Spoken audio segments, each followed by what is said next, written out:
Dear Ajahn, much merit to you for all the beneficial teaching you have given us during this retreat. Sadhu.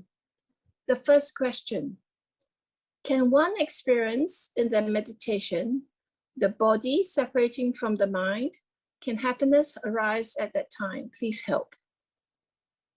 Second question, Ajahn, if thoughts arise and pass away, what is thought as memory? Thank you.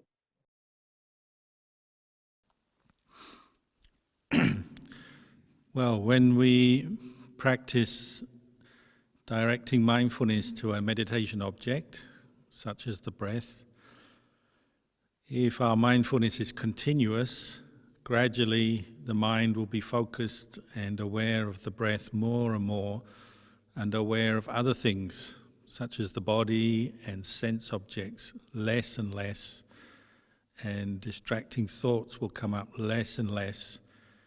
And in the end, the mind is just focused or merging with the feeling of the breath. And there'll be a coolness, and the energy of the mind gathers together with the breath. And so that's the thing that the mind knows at that time.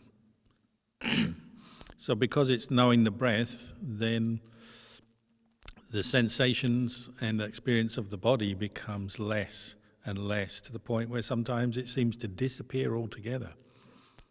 And the mind is there knowing the breath, or even to the point sometimes where the breath disappears. It's become so subtle, so refined, you can't sense the movement of the breath, the air. So all that's left is the knowing, the mind that's knowing itself. So at that point, then the body seems to have disappeared, so there's a clear sense of separation between the mind that knows and then whatever you turn your attention to, the thing that can be known.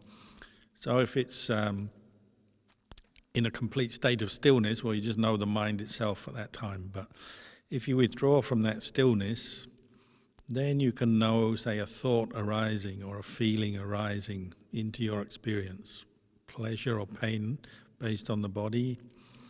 A thought can arise, or you can direct your mind to think. But now there's this inner knowing has been established, mindfulness, samadhi. So there's a sense of separation between the mind that knows and then the object, the thing that's known. And so that's partly the physical body and the sensations and the sense objects that we receive through the body, sight, sound, taste, smell. They can be known, but there's a sort of, it's almost like there's a separation there. So that's why we can contemplate them in a more detached, objective way and see a sight arising into consciousness, passing away. We can contemplate that sight, the feeling, the perception that's arising with that seeing or hearing or tasting. We can contemplate without getting caught up in it because of this sense of separation between mind and its objects. So that includes the body itself. We can have a sense of the body is one thing and the mind is another, even though they're linked. And of course we can train ourselves in wisdom, contemplation, to know the body, as a physical body, physical elements, 4 elements, earth, air, fire and water. We're training the mind to know them as impermanent, as not self, to see that, to actually know and see that through our experience. And because of that separation, then we can do that. Normally we're not, our mind and the body and sense objects, we're not that separate.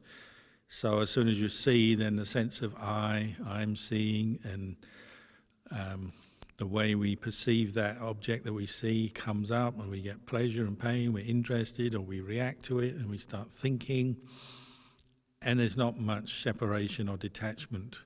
And that's why we get caught up into trains of thought and feelings of pleasure and pain and different experiences of the mind. So normally speaking, our level of wisdom and insight is not that strong. But if we train in mindfulness and do experience a state of calm where mind and body seem to separate, then we can contemplate much more effectively and really see things as impermanent, as not self, and so we can let them go. You can let a thought rooted in greed, anger and delusion, you can really let it go by seeing it's impermanent, it's not self. So this is a very important experience we're developing through meditation. Sometimes we have brief moments of sense of separation. Sometimes it's a very profound, deep insight where, the mind really seems to be almost like in a different place from the body, and the body is more like something that's, like a robot or a puppet or some kind of form, but it's no longer there's the sense of me, mine, myself. There's an awareness of the body, but the sense of attachment, identification with the body, temporarily has faded away. So that gives us a very clear insight, and that sense of ownership of the body is being broken down all the time as we contemplate this. The second question was, memory. Normally science and medicine tells us memory is a function of the brain, and it probably is to one extent, one level. And so as we get older, sometimes we get memory loss and illnesses associated with the degeneration of the brain, short-term memory loss and dementia and all of those things, Alzheimer's. But also the mind itself is constantly storing up impressions through our life. You might say karmic impressions from what we're doing through our life. And there's a link, but from moment to moment, every moment of consciousness is linked to the previous moment. As long as there's attachment, ignorance and attachment, then those links carry on. So when we go into another life, we die, the consciousness arises in another life, another being. That link is still there. So this is why those who develop fourth jhana and deep states of samadhi and some psychic powers sometimes can recollect past lives. Obviously the brain from the last life is gone. So if memory was entirely a function of brain or entirely stored in the brain, then it would die, it would go when we die. But as the Buddha proved, and as other meditators have proven over the years, memory can be revived. We can recollect going back from one life, two life, three life. The Buddha could recollect past lives for eons and eons and eons. So that means there must be a chain, a process of links between each life, each moment of consciousness can preserve or link back to previous experiences, previous karmic experiences. And for someone with a very pure state of mindfulness and who's training their mind, directing their mind to recollect, they can do that. So it's not entirely a brain thing, it's also a mind thing.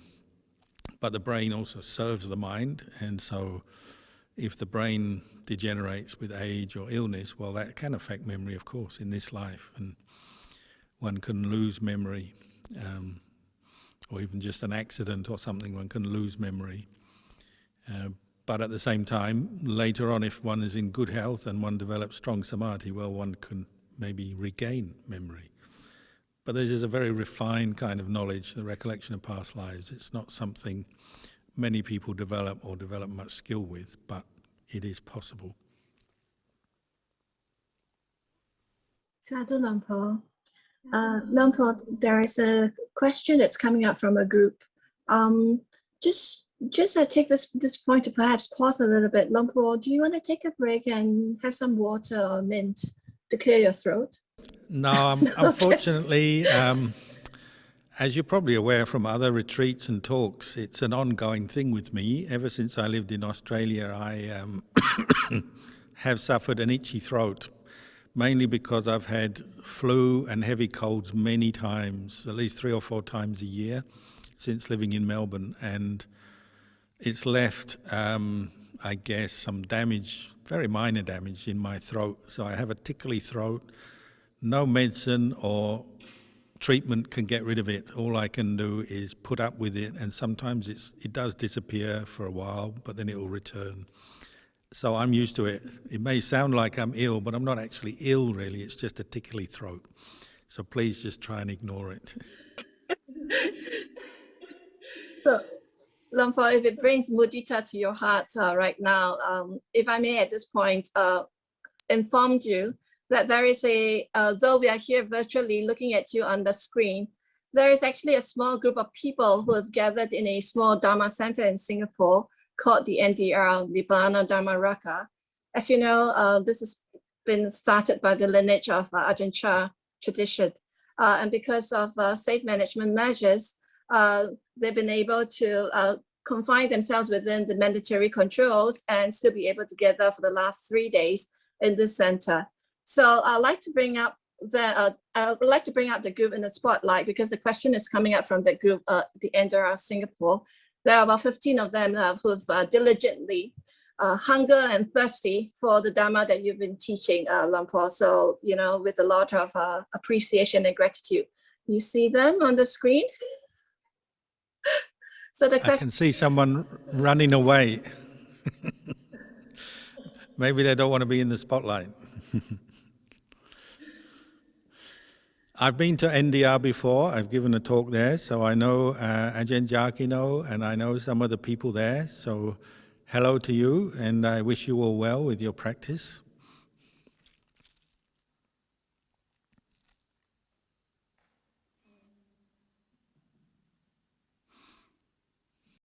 Thank you much, Luang Por, for arranging this virtual online.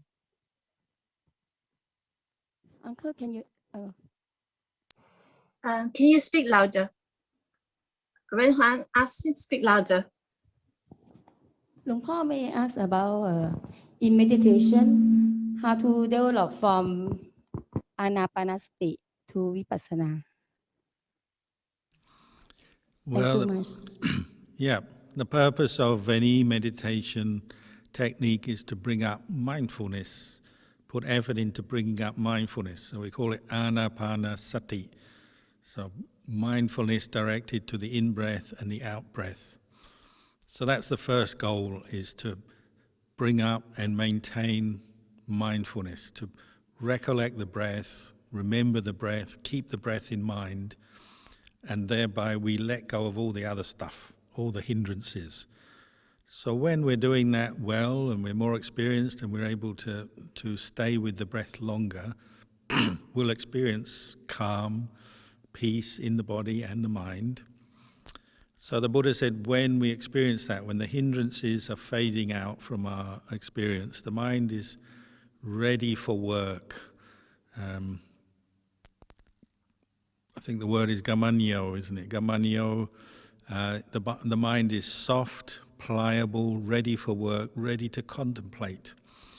So if we're going to pull up, uproot the mental defilements which cause us suffering, which cause craving and attachment, or which are craving and attachment, we have to be able to see them clearly. So our mind has to be calm, mindfulness present, samadhi becomes present. Then the mind is ready to look at its own experience of body, of sense objects, of thoughts and feelings in this detached, objective way. So you can see a thought as a thought rather than getting lost into the contents of the thought and the emotions and the feelings that come with it. One can see a feeling as a feeling arising into awareness, painful, pleasant. One can contemplate the body, the 32 parts of the body, or the 4 elements. So this is the purpose of developing sati and then samadhi. And samadhi is the continuous presence of sati, because the mind is ready to contemplate. It's calm, peaceful, clear. So when we contemplate, at least for a while, one can train in investigating one's own experience by looking, observing, and we use the three characteristics as like tools. So you might be contemplating the impermanent nature of thoughts or feeling, simply watching and see how things change, how they arise, pass away from this place of stillness and calm. So you move from having developed calm with using, say, the breath, anapanasati, you may move into a period of investigation. You might investigate the breath itself, watching that movement of the breath in, breath out, and it becomes more and more clear to you that the breath is impermanent.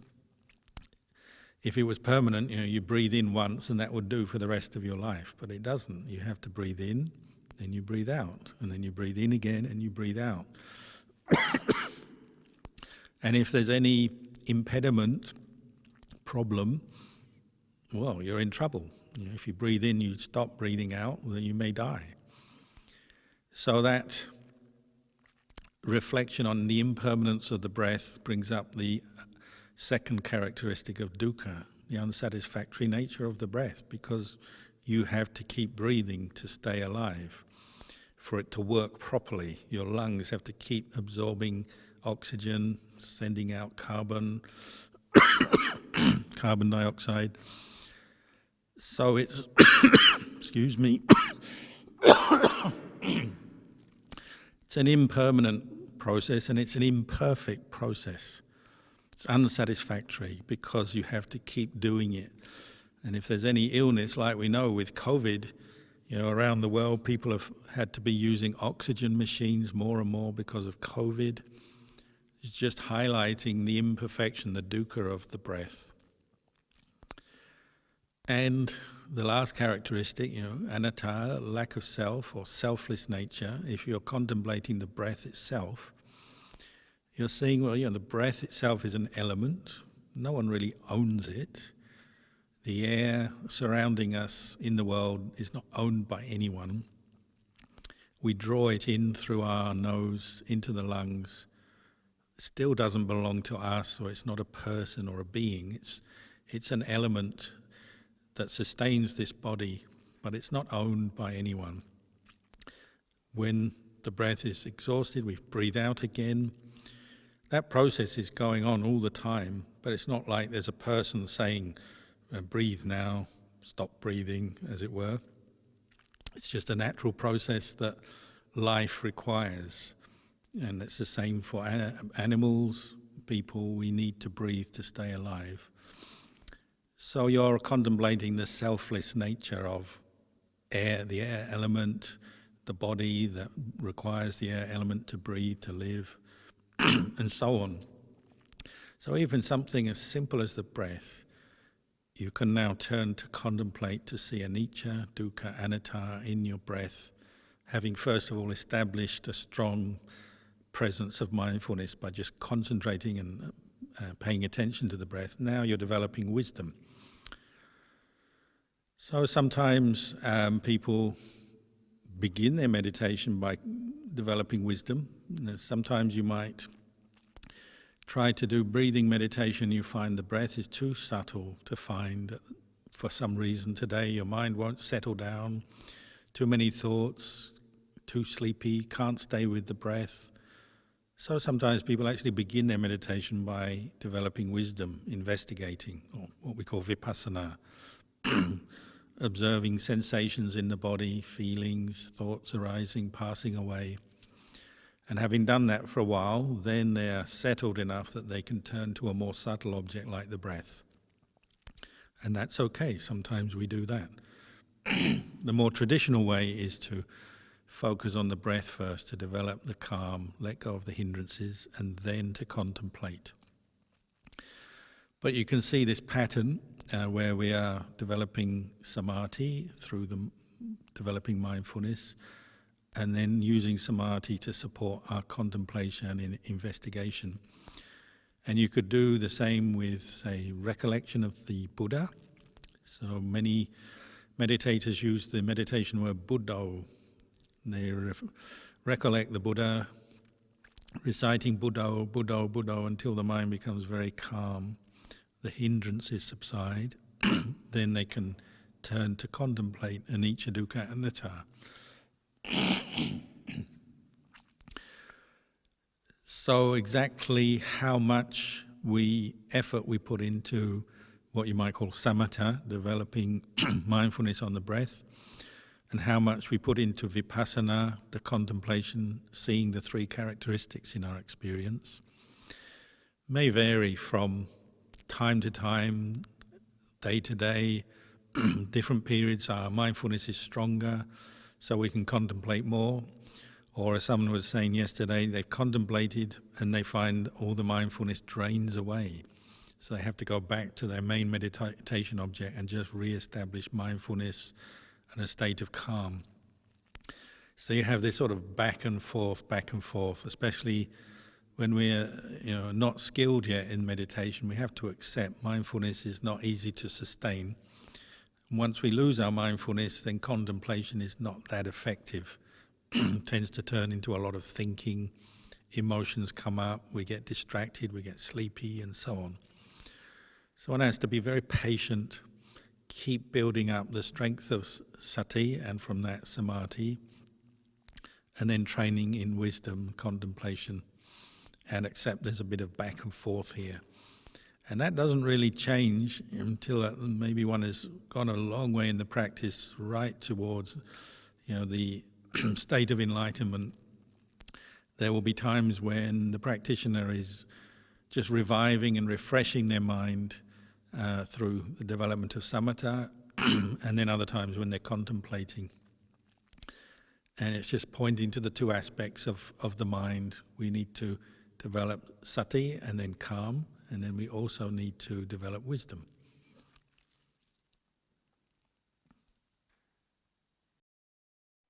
Sadhu Lampa, thank you. We'd like to now invite the next participant to ask a question. She is Mei Yin from Singapore. Mei Yin, please. Thank you so much. Thanks to the organizers as well for organizing this retreat. Ajahn, a big thank you as well for the time and effort and kindness to guide us on this retreat. I have a question about regrets. I have done something wrong more than 10 years ago, and it actually happened overseas. And till this day, I feel extremely regretful about it. But unfortunately, I don't know the people that were affected by my actions, and I cannot meet and apologize to them. So I was wondering if you could advise what I could do to make amendments. Thank you so much. Well, I don't think you're alone. I think many of us have done things we regret in our lives, especially when we're younger, inexperienced in the world. We often make poor choices, mistakes. And that's part of life, growing up, learning. So when you can't go back and amend it with the people involved, the people you may have hurt because you're no longer seeing them or connected to them, you have to accept that. But you can still, in your mind, make that wish that if you were with them, you would apologize, you would do your best to make amends for them. So it's a mental action, a form of meditation, you might say, wishing them well, spreading thoughts of kindness, compassion back to anyone you've hurt, apologizing in your mind, wishing those people well for the future, and then moving on. With the past, we have no choice but to move on and leave it behind. So when the memories come up, bring up the mindfulness and recollect at that moment, this is a memory. It's no longer happening right now. The memory is arising right now, but the events happened a long time ago. So get that clear in your mind. It's finished, it's over, it's in the past. Therefore, you can let it go. It's no longer necessary to keep going over it and over and over it and hurting yourself, feeling guilty, feeling bad, because you can't change the past. And if you have established mindfulness, you know it's a memory, even if it's a painful memory. The correct thing to do now is let it go. And you have the wisdom established, you know what was wrong in that situation, what you did wrong, how you could do it better next time. You know that. So you've got your strategy and you're ready for the future. If anything ever a similar situation arises, you know what you'll do next time because you've learned from last time. And then you let go. There's nothing more to do. And we've all made mistakes. We all have to move on. And some of our mistakes were very serious and intentional.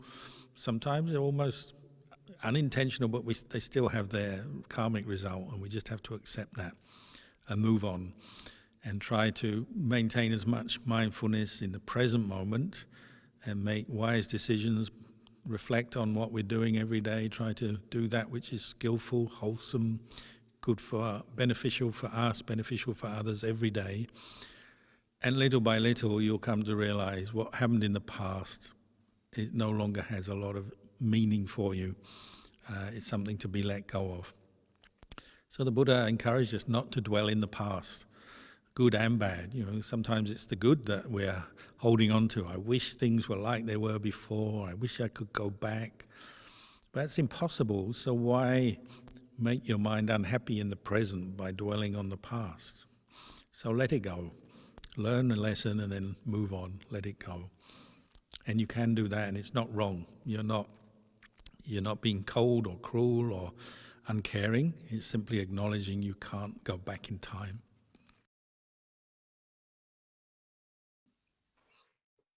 Sadhu Lampa. I'd like to indulge in a little bit of patience with a few people who are online right now with their hands up. Let me just read a typewritten question first that came in this morning. The question for Lompo is, Dear Ajahn, thank you so much for this beautiful online retreat that has been made available to so many far and wide. We are thoroughly blessed. I have a beautiful partner who is overseas, and he is trapped in his country due to border closures. And I am trapped here in Melbourne due to Australian border closures. We did not expect to ever meet each other, but faithfully did 2 years ago when I was traveling. Due to COVID, we have not seen each other for 18 months. It has been extremely hard on us, particularly me. We have both waited 15 years to find the right partner after we both suffered difficult marriage breakdowns. We were due to marry here last year, but he was unable to come over. I know that due to COVID, it is happening to people all around the world. However, it does not make it easier. We have both created huge amounts of good merit in our lives, helping people from all countries, backgrounds, and social levels, as well as Buddhist leaders, monks, and nuns in many different ways. We have both been on Buddhist path and doing this good work, meditating, going on retreats, organizing retreats for others, and so many things for the last 20 plus years, not expecting things to be easy in life. I understand fully that I have to let go of all expectations, longing, and craving for each other, and that it is the clinging that has caused the pain. We do not want to let go of each other and are looking forward to a creative and spiritual life together, helping others. How do I deal with and balance all of these feelings while we are waiting for borders to open and visas to be granted? Many thanks for answering my question, only if you have time after everyone else. Kindest regards with metta. Well, I guess this situation with COVID is a bit like a long retreat for all of us. Many people want to travel overseas to see friends, teachers, Dhamma friends, family. Many people are experiencing this, so why not turn it to our advantage, seeing as there's not much we can do about it other than wait it out, rather than sitting there unhappy because of that attachment to others, that people we can't see. Reflect, well, at least we can communicate via video and other means, so that's something amazing that now the world has, so that's something to be happy about. At least we have our means of communication in this day and age.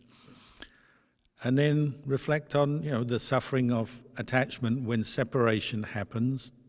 this is how it feels. Become mindful of what it feels like when you're separated from your loved one, when you can't get what you want and do things in the way you want because of COVID and regulations and so on. This is something to contemplate every day. And the Buddha always said, where there's attachment and clinging, there'll be suffering. So letting go of your attachment to your loved one doesn't mean to say letting go of your loved one. You're letting go of the attachment to them.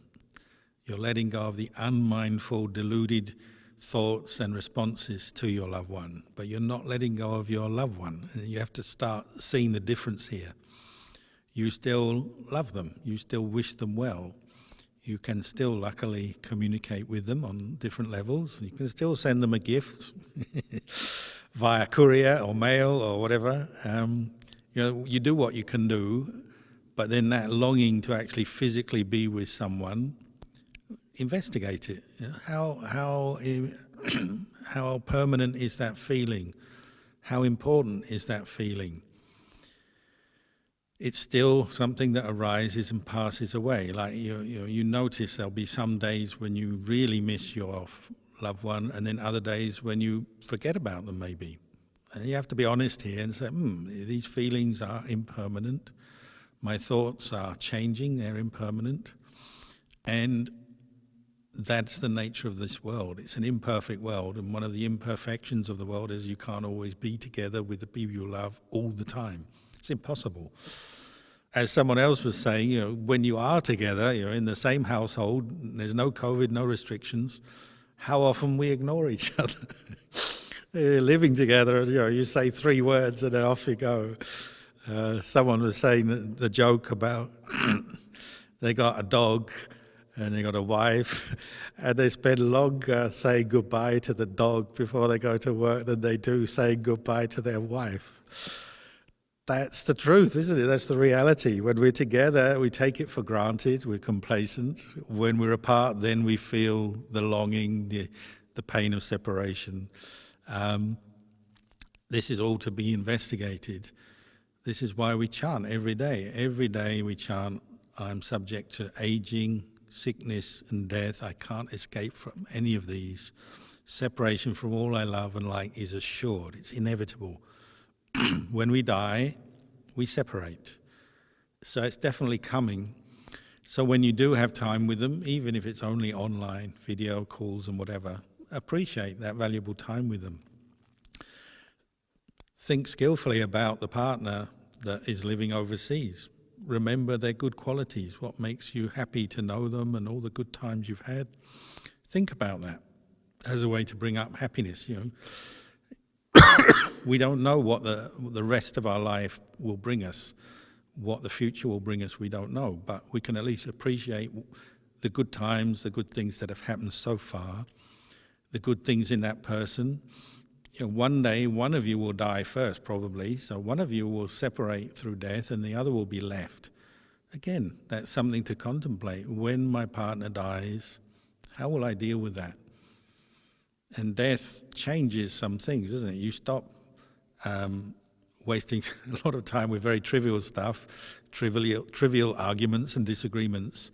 It really brings it home, doesn't it? You remember your partner, you try and honour your partner once they've gone by remembering the good things they said and done, the things that you've made you happy, doing things together, or just in their life, the things they've done that you know and you remember. That's how your relationship's going to become after they've died, or for them if you die first.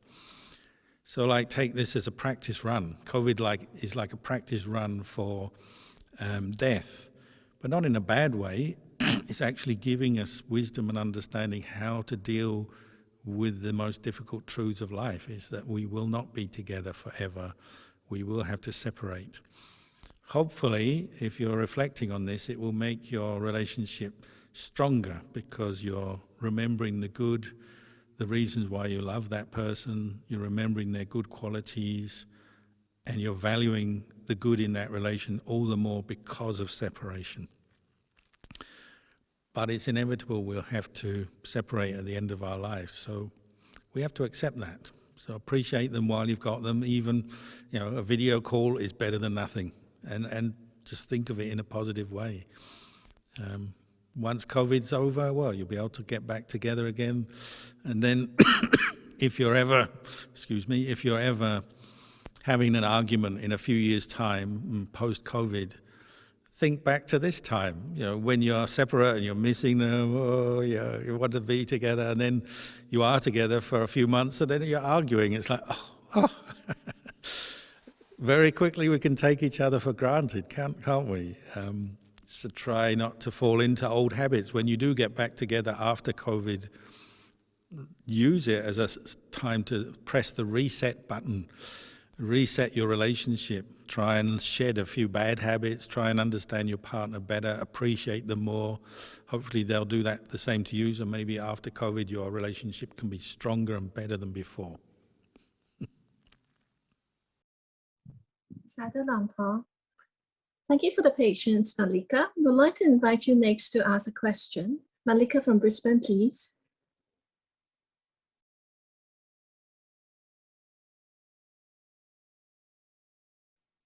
Malika, please press the unmute button. Thank you.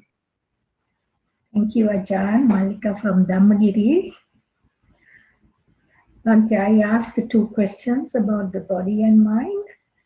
And the other thing I wanted to ask is like, if it's okay to use that happiness whenever I'm sitting for meditation as a chaganusati, or is it a desire, wanting to have that again and again? Thank you, Ajahn. Hold on. Was that a question saying when you contemplate chaganusati? Is that the word you used? Yeah, chaganusati, like to use the happiness when I feel that body and mind separation, that happiness, whether I can use it as a chaganusati meditation object to get some peace. Well, certainly contemplate the happiness that arises from your meditation. You're seeing that this is the natural product of bringing your mind to a wholesome state. As you keep precepts, develop mindfulness on an object, the mind becomes happier within itself because it's less dependent on external sources of happiness. So that's something to rejoice in, delight in. The Buddha said we shouldn't be afraid of the sukha vedana, the happiness that arises in meditation. Sometimes, you hear teachers saying, oh, be careful, you're attached to the happiness of samadhi, or you should do your vipassana. If you just do samatha and develop the bliss of samadhi, you'll just get attached. In reality, it doesn't really work like that. If you develop samadhi and states of bliss, this is good. This brings you a sense of well-being, and it's a supportive condition for wisdom to arise. Because when you feel good in yourself, and you feel good, you're mindful at that moment, you can turn to contemplate. You can contemplate that the very sukha vedana, the happiness, is impermanent. What's impermanent is not self, because it's impermanent. So you're not grasping at it or attaching to it, but you can still enjoy it while it's arisen. And you're just understanding the range of experience of a human mind, that as we develop samadhi, bliss will come because we're letting go of the body, letting go of the hindrances. This allows the mind to accept some very deep and profound truths, because if you're calm and happy in yourself, when you turn to contemplate the unattractiveness of the body, the impermanence of the body, the fact that we're getting older and one day we're going to get sick, and one day we're going to die, or you're contemplating that in your loved ones, your mind can accept it better when you're feeling calm and you have a sense of well-being. So this happiness we develop through meditation is very important for developing wisdom and accepting the truths, the very hard truths that most of the time humans can't accept. It allows the mind to realize, oh, nothing in this world is permanent, nothing is lasting, nothing is really a self that I can own and have. it allows your mind to accept that truth and understand that truth because you're feeling happy. If you are feeling stressed, you haven't meditated, your mind is stressed, very difficult to accept the impermanence of things, very difficult to see not self. So appreciate any happiness and bliss you get from your meditation. Of course, be aware that it is impermanent, it's a conditioned thing, but don't hold back. If you're developing a lot of happiness in your meditation, enjoy it, keep it going as long as possible, and use it as a platform for contemplation and developing insight. Sadhu Lampo. Allow me to read the next question. Namasakar Lampo. My greatest appreciation for your kind and very well instructed meditation technique and Dhamma teaching. I could feel the metta parami from Lampo throughout the computer screen during this virtual session. I gained more belief, confidence, and encouragement in my practice. Though during meditation, I tried to contemplate the present moment, body, mind, using breathing technique, counting technique, but always mixing with other thoughts, and had taken a while to realize that. I have very high moha, so uncertain state of mind. What would be the best meditation technique to deal with moha? Thank you again, Lampo, for your kind support. And thank you for the organizer for this virtual retreat, all staff members for all your time and dedication. Sadhu, sadhu, sadhu, with high respect. Take care and best regards, Ka.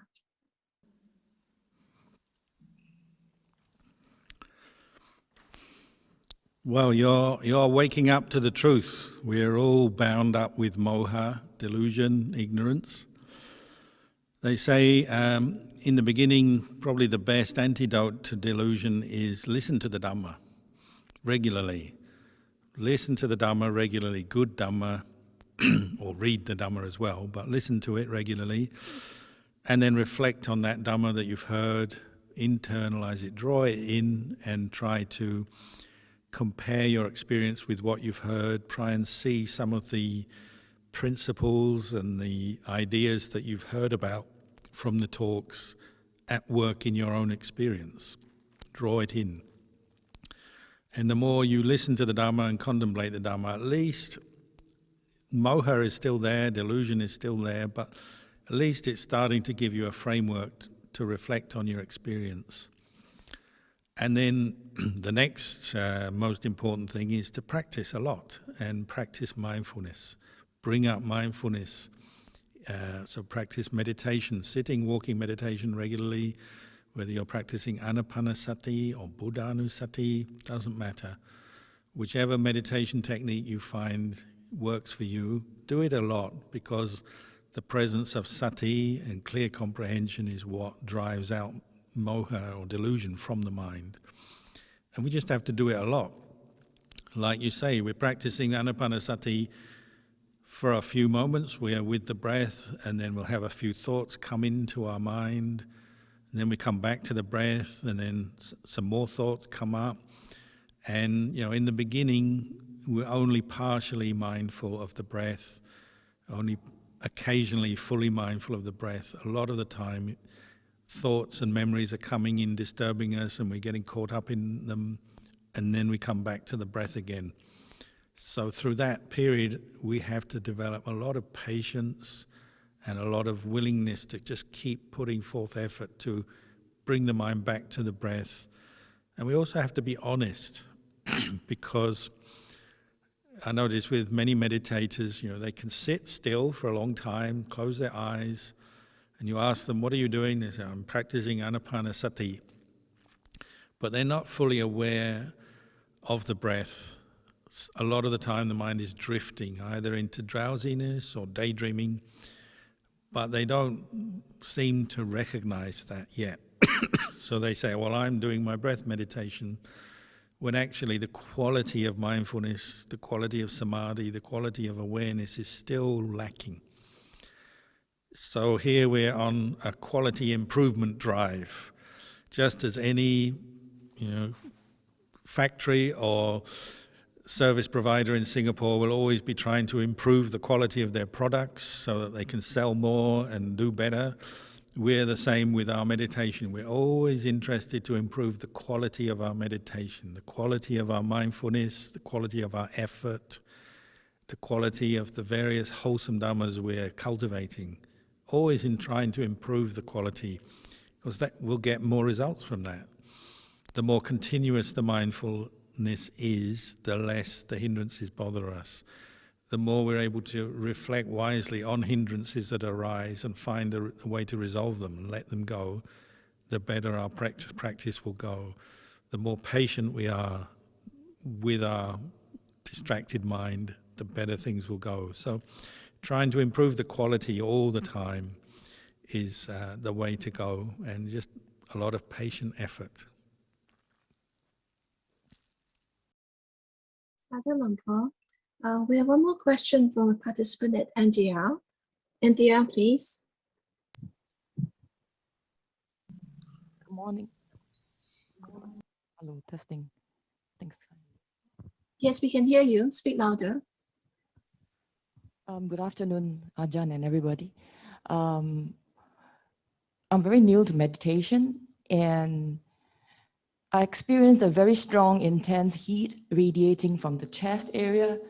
Could you please explain what's that? Because I tried Googling and I had all sorts of answers.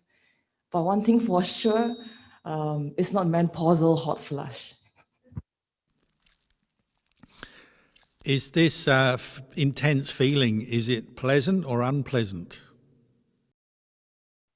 I wouldn't describe it as unpleasant. It's kind of interesting.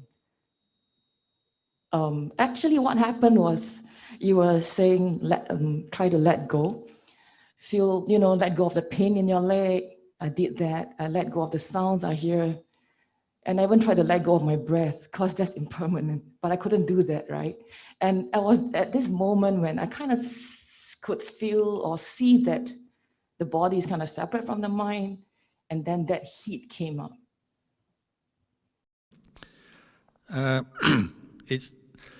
It's not uncommon as we're developing meditation, especially when we're new, that we are, like you say, discovering new experiences, particularly different sensations in the body, sometimes in the mind as well. But it's a process of calming down. And as you're calming down, developing mindfulness on the breath, what we say, the body elements, earth, air, fire, and water, or you could just say the different chemical compounds in the body and the breath and the muscles and the blood flow, everything, all the physiological kind of processes in the body, they're slightly changing as we calm down. We're also becoming more aware of our own body for the first time. So many people find they have strange sensations in the nose or at the head or in the chest. These are very common areas where people become much more aware than they used to be. Sometimes it's okay, it's not painful, but it's just a feeling that arises or a sensation. Sometimes it's painful. Many of these things are just karma, old karma, and particular stresses and strains and tensions in the body that we're now becoming aware of. Sometimes it's a sign that we're focusing our mind too much on a certain area. That can be the case. I'm not sure if that's the case with you, but it can be the case. Generally, the advice is just keep developing mindfulness. Say if you're using mindfulness of breathing, just keep coming back to the breath, relaxing your body, letting go of the negative or the stressful or distracting thoughts. And you'll probably find you pass through many different experiences, like going on a journey. And so at first, small itches and pains and sensations might really bother you. And then you keep practicing regularly, you get more used to the practice, you get better at focusing your mind on the breath, not getting distracted. A lot of those sensations and feelings that you previously felt were distracting or bothersome, they disappear. You might find over time, gradually less and less your body painful feelings or sensations in the body bother you. You just don't notice them, and your mind gathers together either at the tip of the nostrils or sometimes at the chest, more and more, and it brings you a sense of calm. And from there you can contemplate your experience very well because the mind is calm. But when you do become calm, you have this sense of all the mental energy gathering together in one place. Physically, mentally, you feel calm, still. Your mind is not going all over the place. So the more we experience that, the more our mindfulness becomes quite strong and continuous, the more we can contemplate our experience, see it as impermanent, as unsatisfactory, not self. So I would just recommend to keep practicing and watch and learn from your experience. And if you have certain sensations in the chest area, just watch, and they might disappear all by themselves. If it's not painful, just notice the feeling and then carry on meditating. Thank you. Sadhu Lampa, there is one more written question. Lampa, is it okay to hold the breath and to stop breathing for a while to control the thoughts? I feel less thoughts. Thank you. Yes, Ajahn Chah used to recommend this for a wildly distracted mind, or a mind that's just racing with many thoughts and uncontrollably thinking all the time. He said, hold your breath and the fear of dying will bring your attention, your mindfulness to the present moment and cut through all the thinking. You'll only have one thought left, and that is, when am I going to start breathing again? Because if you stop breathing, you hold your breath, you're not going to think about what you're going to do next year or what are you having for dinner tonight. You're just going to think, when am I going to have my next breath? So it brings your attention right to the present moment. A slightly subtler way to do it is maybe just take a few deep breaths in the middle of a meditation, or at any time you want to bring your mind to the present moment. Get in the habit of just pausing, breathe in deeply, breathe out deeply, maybe 3 times. And if you're already meditating, well, just carry on meditating, but that should have established awareness in the present moment. Or if you're doing some other activity, just to take 1 minute just to breathe in, breathe out a few times before you carry on. That can be a very useful way to bring out mindfulness in the course of your day. So we can use the breath like this. We can hold our breath for a few moments just to cut through a train of thought. Or we can take a few deep breaths, or even just set up our own little plan. Once every hour or every few hours, we do a few minutes of mindful breathing through our day.